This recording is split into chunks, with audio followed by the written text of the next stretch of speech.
Breaking news out of Ukraine this morning. Officials say at least 19 people have died and dozens were left injured after Russian missiles hit a residential area in the southern region of Odesa. The attack took place in the early hours of Friday. NBC News correspondent Ellison Barber joins us now from Kyiv with the latest on this. So, Ellison, what more can you tell us about these strikes, and have the Russians said anything about it?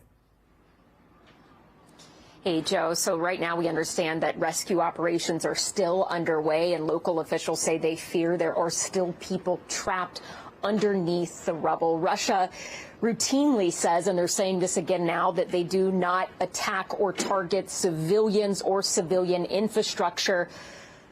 But there is evidence routinely that that is not true, and that that does happen quite a bit. This appears to be another example of it. Ukrainian officials say Russian missiles hit a residential apartment building and 2 recreation camps. They say right now at least 19 people are dead, dozens injured, including children and a pregnant woman. They are reportedly hospitalized. In that apartment building alone, officials say 152 people lived there. And right now, most of the injuries they've seen have come from the strike on the apartment building. And again, they say a number of people from that building, as well as the other recreation camps, are unaccounted for. Joe? We know you'll keep us updated on that throughout the day. Ellison, I also want to ask you, I know you've been speaking with LGBTQ soldiers who are fighting in the Ukrainian army. What's their experience been like?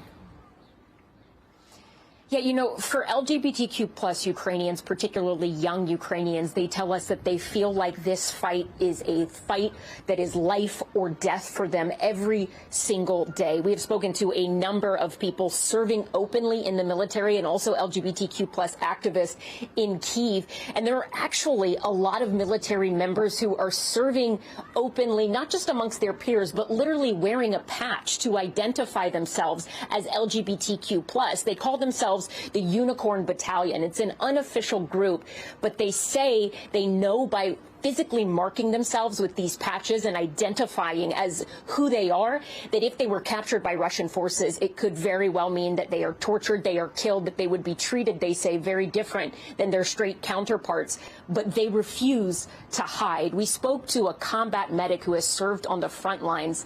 Listen to what he told us about this fight. For LGBTQI community, it's a question of surviving here, to fighting for Ukraine and on this side, because we haven't another choice. We can die on the battlefield until we fighting for freedom, or we can die in Russian concentration camps or something like that. So I prefer to fight and can have a change for a good life after. There's still a long way to go towards equality in Ukraine. There's a long way to go in the United States as well. But when we speak to activists, they tell us that they have made a lot of progress in this country over the years, and they're afraid all of that could be wiped away. And when you look at rights they have here in Ukraine versus Russia, where there's a so-called gay propaganda law, where you can be arrested simply for advocating for LGBTQ rights, and then you look back at what happened in Chechnya, where President Vladimir Putin turned a blind eye to gay men forcibly being rounded up, taken to concentration camp-like facilities, and being tortured and beaten. They say nothing compares. They are in this fight to move towards Europe because they want to live in a more equal society. And so for them, they are willing to sacrifice anything for it, but they also refuse to shy away from who they are. And so they are very proudly telling their colleagues in the Ukrainian military and also Russian forces who they are and how they live. Joe? Incredible bravery. Just that they're fighting in the first place, but to wear those unicorn patches, that is absolutely incredible, Ellison. Thanks for bringing us that. Well, I have you. I want to ask you, yesterday, Russia said it was going to pull out of the strategic Snake Island in the back sea, calling it a goodwill gesture, but the Ukrainians see it differently, right? What are they saying? Right. So they say that they forced them out because Ukrainian forces have been repeatedly bombarding this island that Russian forces have occupied since February. Today, the Institute for the Study of War, they say that ultimately what they believe happened here is that in recent weeks, as Ukrainian forces ramped up their attacks here, they were also attacking ships and various things that Russia was using to try to get additional supplies to the island.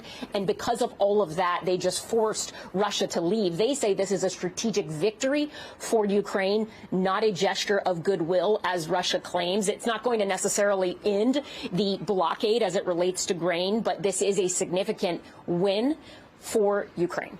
Joe? Ellison Barber in Ukraine, thank you so much. Thanks for watching our YouTube channel. Follow today's top stories and breaking news by downloading the NBC News app.